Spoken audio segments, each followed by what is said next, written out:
रायगाव शहरापासून 2 किलोमीटर अंतरावर असलेल्या सोनवली शिवारातील जंगलामध्ये शनिवारी अंदाजे 4च्या दरम्यान महिलेचा मृतदेह संशयास्पद स्थितीत आढळला।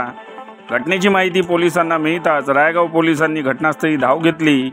खुनाच्या घटनेनंतर अवघ्या 2 तासात पोलिसांना आरोपीला पकडण्यात यश आले आणि पोलिसांनी सुटकेचा निश्वास सोडला। आरती शरद कोवे वय 36 वर्ष, राहणार पिंपरीदुर्ग असे मृत महिलेचे नाव आहे। या महिलेचा मृतदेह अर्धवट नग्न स्थितीत आढळल्यानंतर चर्चेचे एकच पेव फुटले। परिसरातील नागरिकांनी याची माहिती पोलिसांना दिली। रायगाव पोलीस व स्थानिक गुन्हे शाखेच्या पथकाने घटनास्थळी पाहणी करून घातपाताचा संशय व्यक्त केला। महिलेच्या शरीरावर चाकूचे वार होते। तिच्या गळ्यावर, पाठीवर, छातीवर चाकूने वार करण्यात आले होते। यावरून महिलेचा खून झाल्याचा संशय बळावला होता।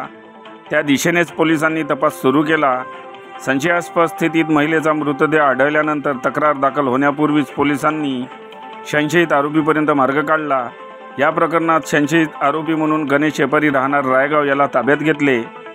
ठाणेदार सीताराम मेहत्रे आणि त्यांच्या सहकाऱ्यांनी कौशल्यपूर्वक तपास करून अवघ्या 2 तासात आरोपीला अटक करून त्याला बेड्या ठोकल्या।